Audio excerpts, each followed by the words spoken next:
nothing about eyeballs or limbs. The first is from James. All of you who are in trouble should pray.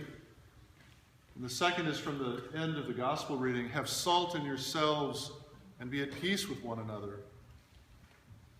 Today, in honor of her 500th birth year, we're remembering Teresa of Avila, one of our dancing saints, friend of God, friend of us.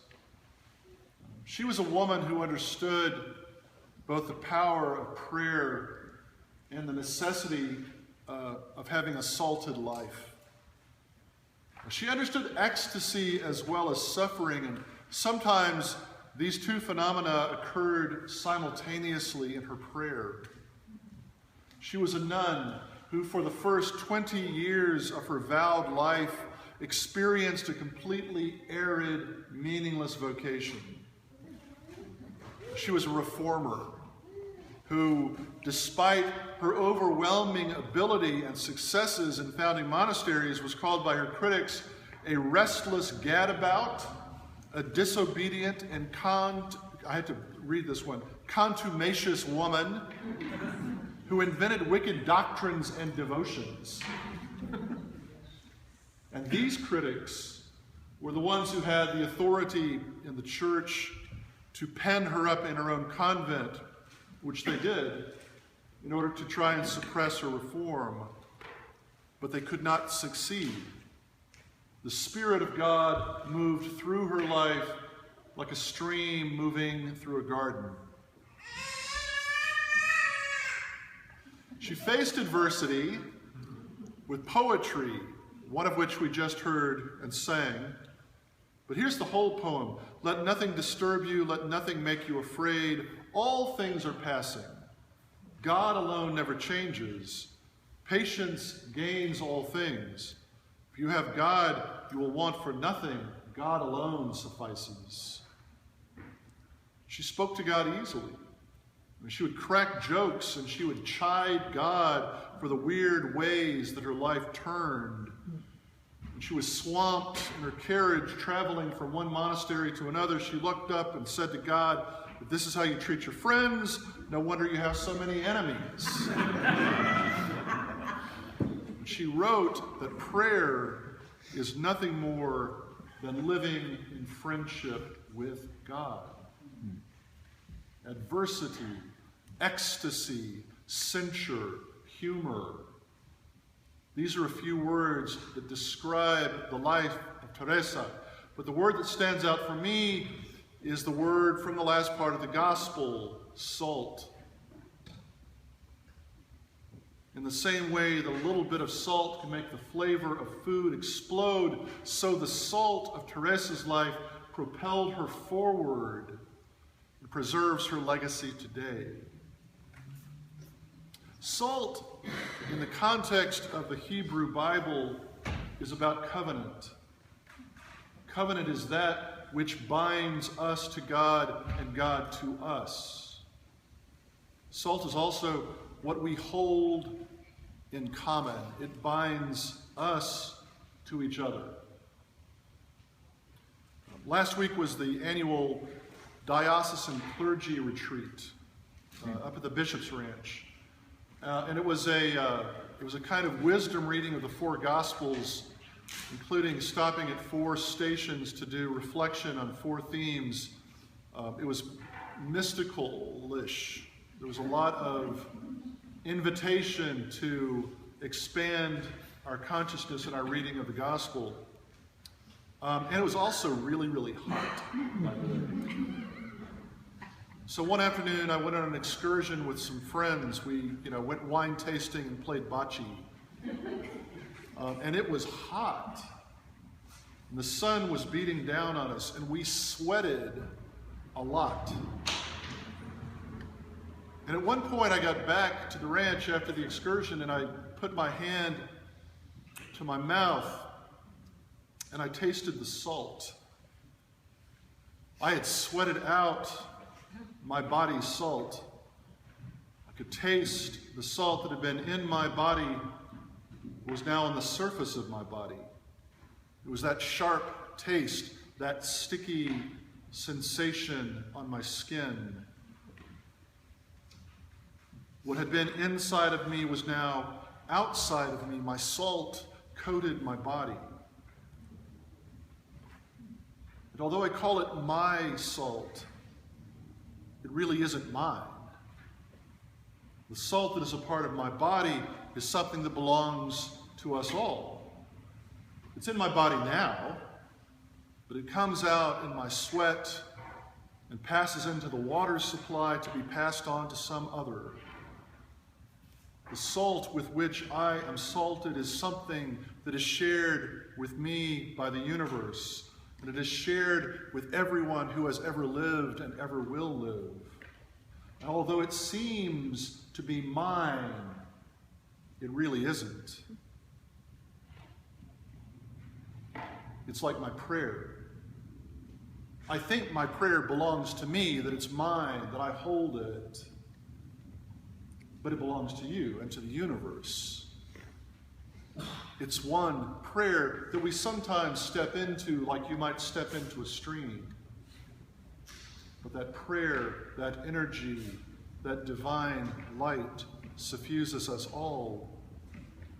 And none of us owns it personally except that we all own it together. And this is just who we are. We are those who share ourselves with each other.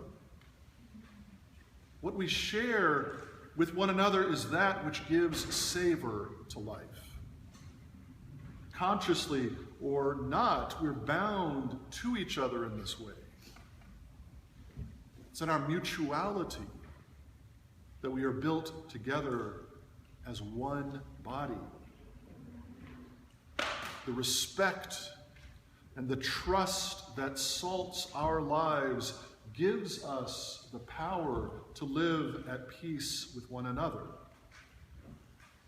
So there's no need for competition or boundaries that exclude.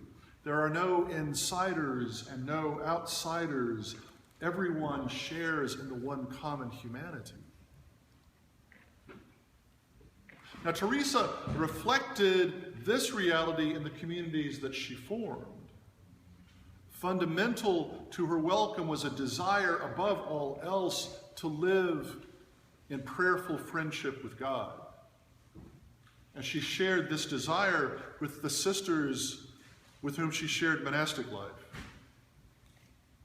And in some way, in some predictable way, this was a threat to those in authority over her. Teresa wrote these words: "To be a woman in the church is enough to make my wings fall off."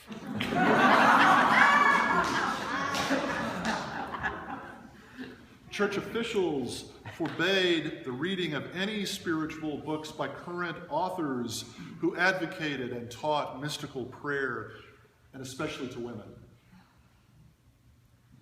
It was in the shadow of the Inquisition that she wrote some of the most important spiritual works we have received. I mean, Teresa understood that the common humanity that was beloved of God could not be crushed, even by the church. That which binds us in God's friendship is greater than any institution. It's this confidence that set Teresa free to do the work that God had given her to do, which raises for me a question. What is my confidence? What is your confidence? If even the salt of my own body is something that I cannot claim to possess, but only use in the meantime, on what basis do we claim our possessions? Teresa teaches that each one of us works together to fulfill, to incarnate the desire of God here and now. And so she wrote these famous words: "Christ has no body now on earth but yours, no hands but yours, no feet but yours. Yours are the eyes through which Christ's compassion is to look out to the earth. yours are the feet by which he is to go about doing good, and yours are the hands by which he is to bless us now. Nyssa was a contemplative, a woman of prayer, who said that the proof of good contemplation was not found in spiritual flight from the world. Contemplation worked in transforming a person's actions. Prayer is not just for my well-being or for your self-interest. Prayer is designed to direct us to a place outside of ourselves where we can see the face of God in everyone around us. And if prayer changes anything, maybe it changes the way that we look at the world and at everything that fills the world. So Teresa wrote these words, "Soul, what do you most want? God, only to see you." In seeing God, we begin to see one another as we truly are. Beloved friends of God. This is the vision that has the power to change us, to join us to one another, to join us to those outside these walls, and to join us in union with God. What else, Teresa writes, what else should I desire but to love, and love more, and on flame with your love, turn to love again.